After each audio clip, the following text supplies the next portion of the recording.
Welcome back to Prof E Plays. I'm Prof E, and we're tuning in here for, I believe this is episode like 7 in this series with Dungeon Crawl Classics. It's the second one in this particular, I guess, adventure. Um, so what has happened so far? We have the Roselake Adventuring Guild that has decided to form a guild after the 10 of them survived going through a dungeon to recover an artifact, prevent a cult from summoning a demon or something like that.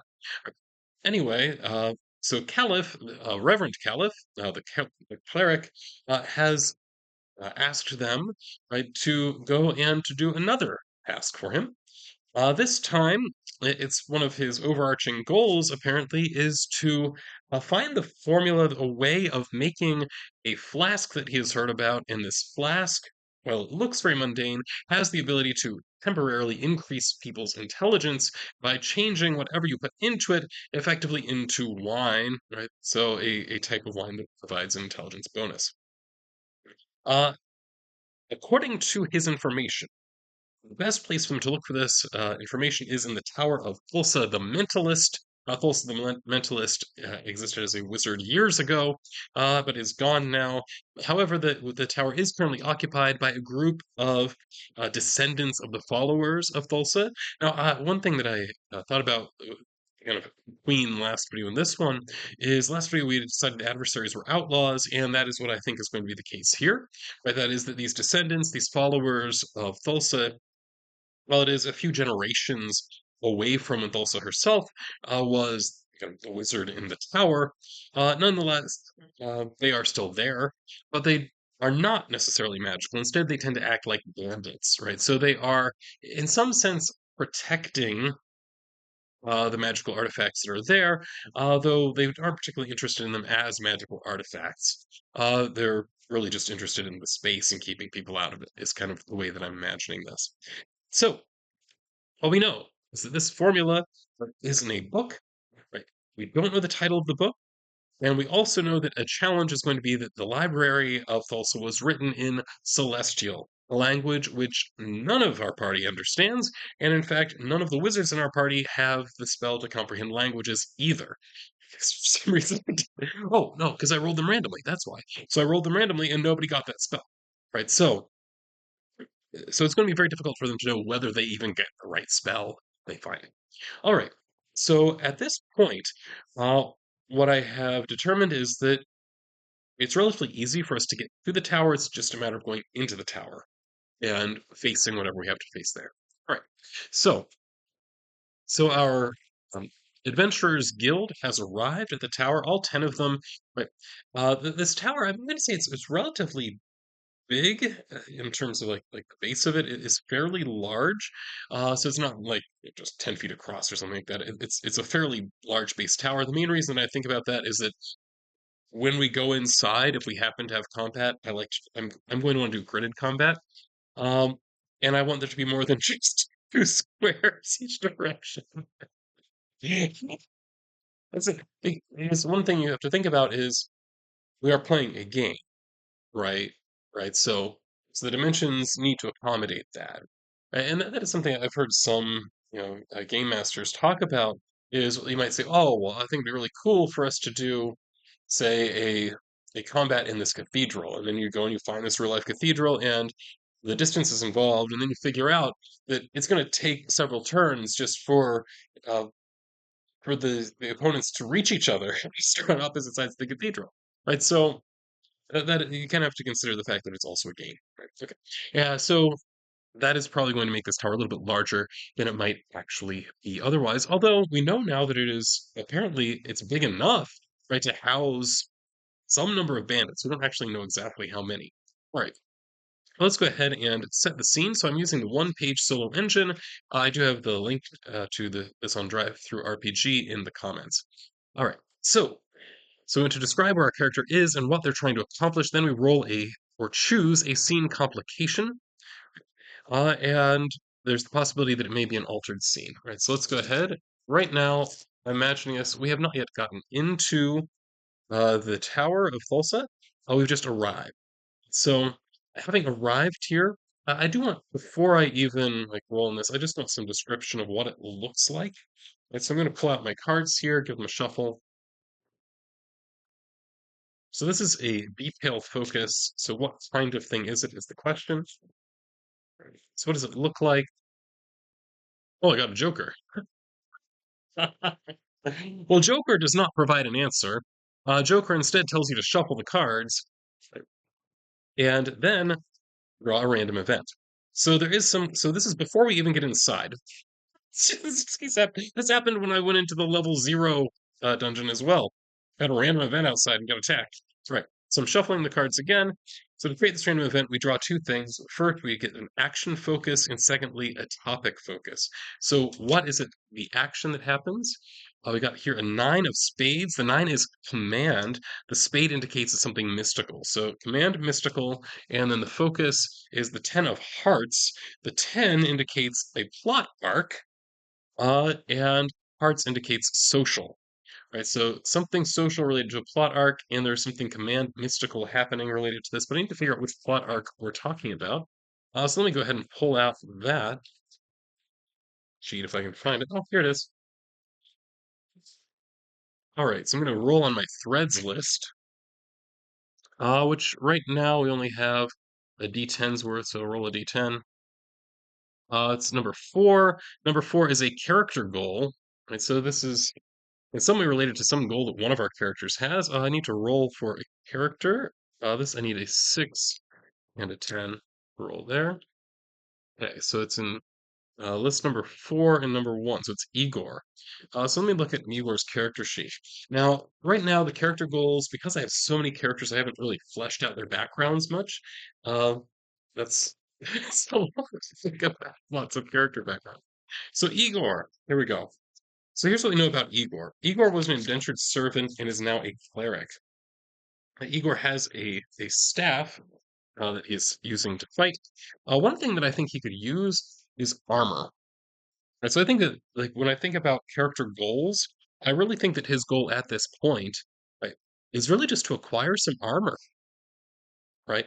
So, what does this mean? So this is a random event that is related to mystical command, social plot arc, so specifically Igor's personal quest to get some better armor. So what, and this could be a positive thing, right? I mean, it's just a random event. It doesn't necessarily have to be a problem. So I'm imagining that how's Igor's luck? This is going to be real stupid. His luck is not great. It's an 8. Well, I'm going to do a luck check just because I'm curious, right? So because we have rolled this, like, does is there just like some like leather armor or something like that just laying there, right, outside of this tower? Right, so I'm gonna check that. Oh my goodness, that is a yes. So I did a luck check. His luck score is 8. So the way you do a luck check in the system is that you roll against you roll a d20, and if you roll underneath your luck score, your current luck score, then then whatever is lucky happens, right? So so as they're approaching the tower, right, Igor. Okay, okay. So I'm imagining what's happening here. I'm thinking that like there are other people who have tried, right, to get into this tower. That makes perfect sense, right? So what Igor finds, right, is there's a body off to the side wearing leather armor. And I'm going to assume this body is probably dead, probably well decayed at this point. I want to know some sense of kind of what does it look like. So I'm going to check the one-page solo engine. So what kind of thing is it? Queen says it's exotic, and mystical. No, exotic and physical. Okay. So what this is, right? So this is somebody. So exotic, physical. So this is somebody who was clearly a warrior of some kind, right? And also clearly not from around here, right? So the type of armor they have on is something that is very different than what you would find common amongst the people here. Igor says, well, doesn't bother me any. Like he is lawful, however, so I imagine he is going to I want to say, some kind of prayer or something like that. And as such, we're going to get him some leather armor. So, pulling out DCC, I need to find my armor table. All right, where's the armor? And I don't think it's in the back, is it? Oh, there is. Okay, awesome, awesome. So I'm guessing he's not going to be super lucky here. It's probably just some like padded armor or something like that. All right, so uh, yeah. Let's check this. So I'm seeing basic. Yeah, let's just say that it's padded armor. I think that's fine for clerics to use as well. I would just want to double check this real quick. Like the rules are new to me, so and I like to do things by the rules whenever possible. So naturally, I have to do some checks. All right. So in terms of okay, okay, clerics may wear any armor, and their spell checks are not hindered by its use. All right, cool.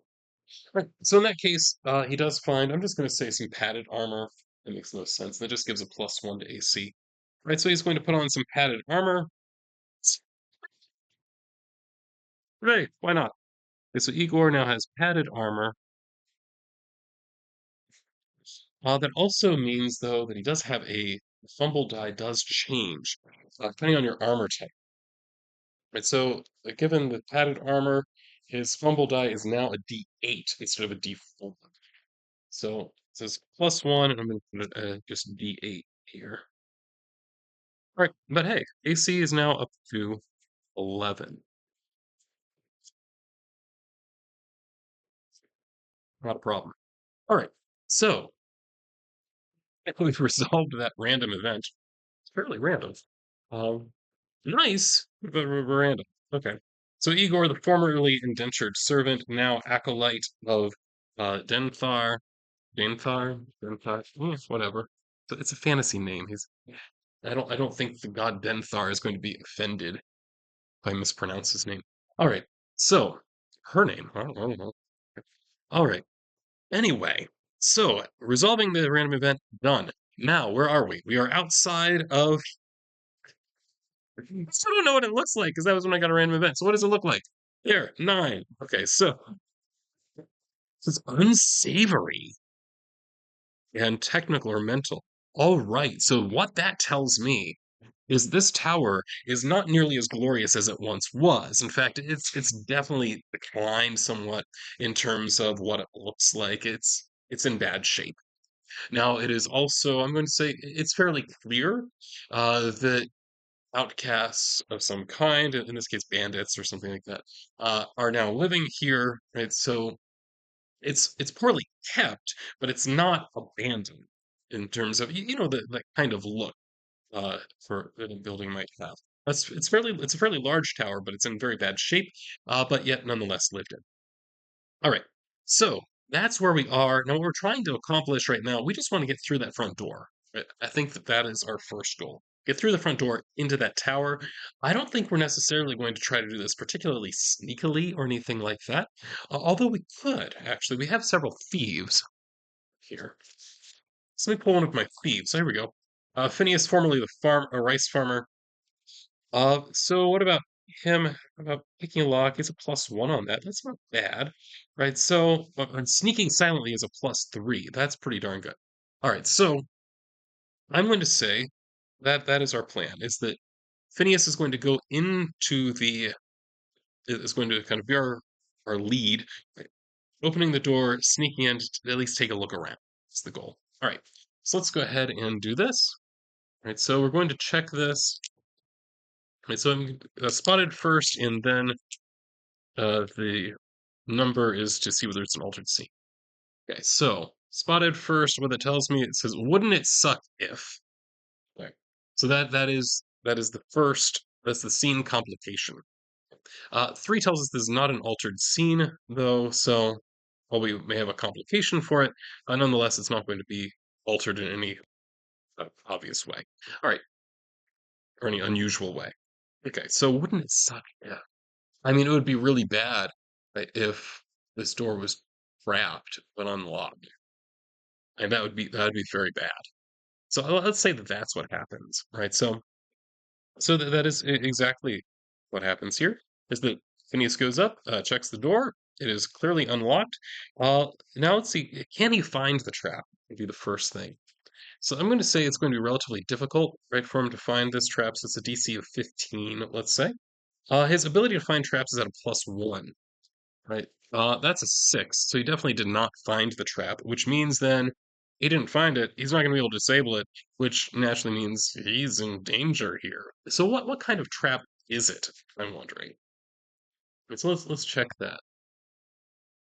Right. So what does this trap do? Okay, oppose in a mystical way. Okay. Right. So I mean that's kind of obvious. Okay. Right. So I'm thinking it might be some kind of mind magic, potentially something like that. That makes sense. After all, this also the mentalist was here. Somebody's coming in to try to take her stuff.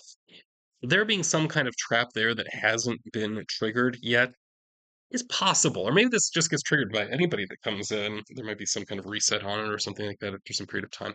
Anyway, so yeah, so I'm thinking what is happening here is that Phineas is going to take some kind of there isn't really psychic damage in this game, but that's what I'm imagining here is that he's getting slammed with a great desire not to go in. Right. So that is what the trap is. So he opens it up, and I'm going to say he's struck with fear. That makes perfect sense. That is actually what he's struck by. So he's struck significantly with fear, unless he makes a will save. Right. So let's go ahead and check that will save. He has a +0, and this will save. Oh wait, your personality adds, so that'd be a +1. 16. So I'm going to say that's a pass. Right. So he is overcome with fear, but manages to steel himself. Right, and moves on in. Cool. All right. So we enter into this first room. So in order to figure out what is in the room, I'm going to use the dungeon crawler from one page solo engine. So the dungeon crawler, we already talked about how it looks. So this is kind of run down, that kind of thing. And so the first area always has three exits. What I'm imagining here is because this is a tower, right? So we enter into this entry room, whatever it is, we'll figure out the type of area it is in a minute.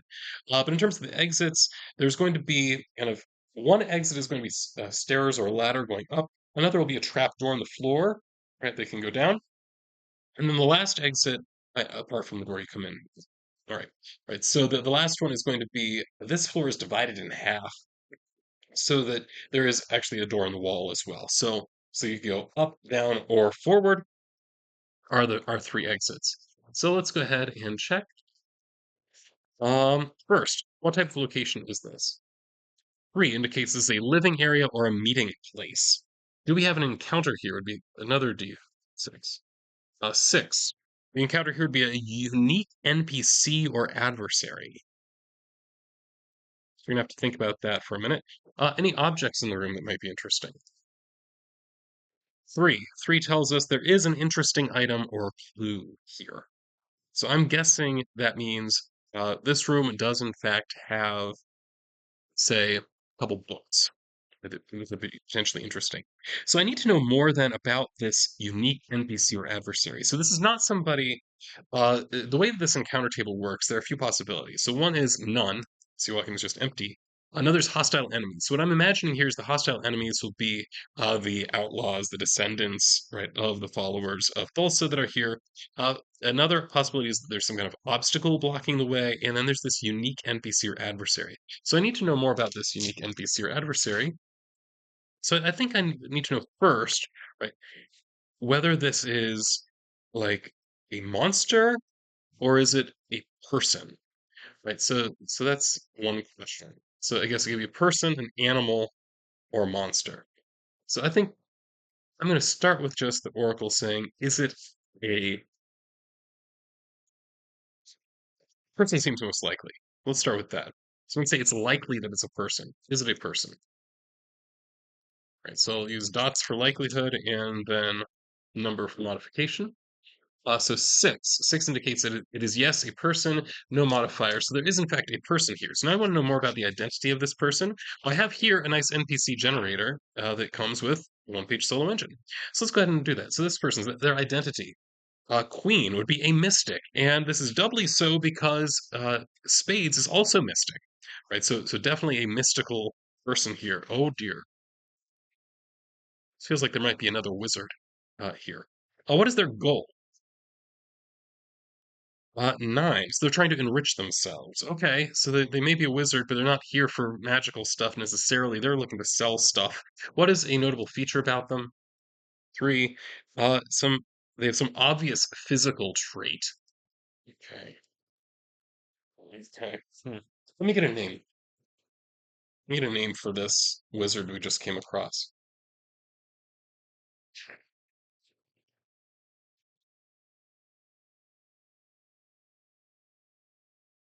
There we go. So we come in, we are surprised to find someone already in here. All right. A wizard of sorts who is looking just for stuff, right, to enrich themselves. There it is, 100. Their name is number 38. Uh, Bypeld. Bypeld. So I think Bypeld has a wooden leg. There we go. Because I think of biped, that makes me think about legs. So Bypeld has a wooden leg. So it's a wizard with a wooden leg. Right, is here. So I wonder, like, what is their attitude toward us? So let's use the How Oracle. All right. So the How Oracle, I roll a d6. The attitude towards is 3, so that's about average. So that suggests then they're not immediately hostile to us. They're not immediately friendly to us. They're kind of in between at this point. Okay. So I imagine they're kind of surprised, one, and also while the thief is the first one going in, there are a bunch of people behind him. And so it's obvious that Phineas is not by himself. That is something that is to our advantage. Right. So I think I'm imagining there's just going to be a character interaction here, right? So Phineas, surprised to find this person here, says, "Well, who are you?" Right? Well, my name's Bypeld. I'm a wizard, and I am here looking for artifacts that may eventually be sold. Apparently, this wizard's extremely honest. No, okay, sure, why not? Okay, so this guy might actually be helpful to us, right? So I think what Phineas is now going to do, say, "Huh, really? Well, we're also here as seeking artifacts. So maybe you would like to join us." Okay, I'm just looking, and Phineas is one of them that has the strongest personality here, so he might be one of the more persuasive, right? So we're just trying to do some mild persuasion here. So maybe we should go through this place together. We are here for one very specific book we need to find. Uh, Perhaps you can help us identify it because we don't speak Celestial, but you might. I just wish we got a popsicle. Mom said if I eat come down oh and get it, it's then you can have it. Okay. I really love the purples.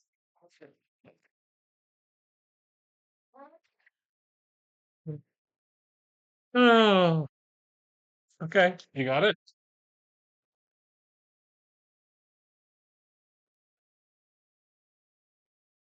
Well, enjoy that popsicle, Owen.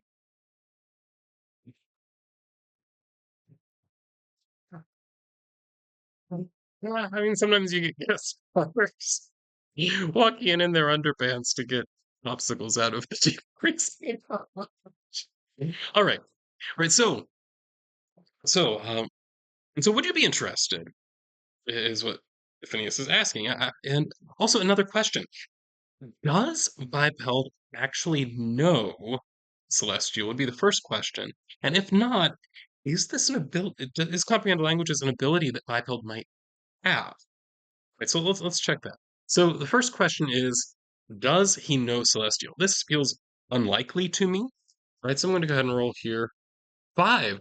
Five is actually a yes on the unlikely. Is there a modification on this?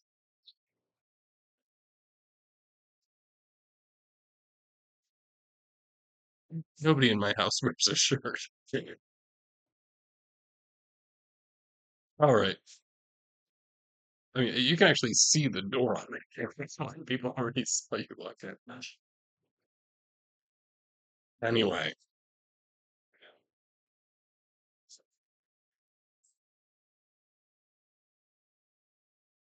I don't go. I'm gonna pause. All right, a little continuity break there. It is a warm day here in Rough Englehart's house.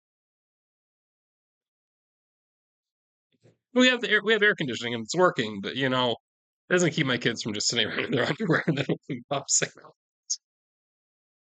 Anyway, so amazingly, we found out that Bypeld happens to know Celestial. That's fantastic. Okay, so we have been extremely lucky with this, haven't we? Oh, hey, that's good. All right, so now the persuasion is the question. Is Bypeld actually interested in working with us? So here I'm going to roll. It was Phineas that was making the case, right? So let's go ahead and roll for him. This is based on personality, so it's at a +1. Let's say you need a 10. Oh dear. That is a 7, right? So we're 3 points short. Right? So I think what I'm going to have to do, because he's just so beneficial to have here, I think I'm going to have him spend some luck, which is real bad because he doesn't have very much luck. All right, but okay, so the way that luck works with thieves have a little bit more powerful luck than most characters do. So he actually has a luck die, so it's a D3. So we'll roll a D6 and divide by 2, right? So we're gonna enhance this 6 with first a luck die. This luck die has, which that's worth 1, for up to then a total of 7, 8 if you include the modifier. So let's do another point of luck. Okay, that's good. That's good. That's 3 points of luck. Perfect. Okay. Or yeah, 3 points added to the total. So he did manage spending 2 luck points. He's down to 3 of his original 5. He's going to be in bad shape if he has to check luck for anything. Um, but that is enough for us to then move forward. All right. So yes, Bypeld agrees and says, "Sure. Well, and we may as well help each other out." Now, I'm going to rule here that I'm not going to make like a whole character sheet for Bypeld at this point. Instead, I'm going to say um, that Bypeld is just going to refuse to be part of any kind of combat. Right? As a result, the exact stuff that he has in terms of abilities, scores, and all of that won't really matter. Okay, so that is my opinion is that Bypeld is going to hang back whenever there's any kind of combat because he's not interested in this. Okay. He just wants to get in, find something valuable, and get out. That's it. All right. So I think that that looks like time-wise, that would be a good place to end this, but I kind of want to keep going. Yeah, let's go ahead and keep going. So we are here, and we have now our friend Bypeld has joined us. So all the adventurers, or all 10 of us, are pile in with Bypeld here in the first room we come to. He apparently had just entered recently. Well, who knows? Maybe he set the trap. I don't know. Uh, so we're going to check out some of these. We know that we found right at least one book here. So is it? Oh, that's a good question. So how many books are here? So I'm going to use the How Oracle. So 2, so it's less than expected. So there's like a book or 2 here in this room. So my build is going to take a little bit of time, right, to flip through this book. Specifically, remember what we're looking for is the instructions on making this flask. So the question is, does he find that? This feels very unlikely here. But let's go ahead and check. Two is a no. With unlikely, five or six would be a yes. Anything below that would be a no. Right, so no. And is it modified at all? No. Modification only happens on one or six. Okay, so no. I mean, we flipped through it. Is there anything of value here? I guess would be a question. So I mean, it makes sense. And Leopold being a wizard who can read celestial, there might be some like spells or something here that might be interesting to him or something like that. So does he find something like that? I'm going to say that I'm also going to keep that at unlikely, so he's likely to want to keep going. Yeah, there's not really much of interest here. I don't feel a need to modify that one. All right. Right, so we found a book written in Celestial. Apparently, not much of interest, at least as far as Bypeld is concerned. So he's like, yeah, not really worth much. It doesn't have any of the instructions you're looking for either. Right, so we set that aside. So now we have three ways we can go. We can go upstairs, we can go into the back room, or we can go downstairs. Um, I really don't have a strong opinion about which way we go, so I'm just going to roll. Right, so there's a debate amongst the 11 people now, so it's Biped plus the 10 people of the Roselake Adventuring Guild. So I'm just going to roll a d3 and see what it is. So we go one, two, three. Okay. Okay, they decide to go upstairs. All right, so that is the next thing they're going to do. So they're going to start climbing up the steps. Yeah, I'm going to say it's stairs, right? So they go up the stairs uh, to the next level. So when we get to that level, first thing I want to know is who is going first. I mean, it makes sense if Phineas went first before. Let's go. Oh, Phineas is so unlucky right now, right? So I think maybe Marv.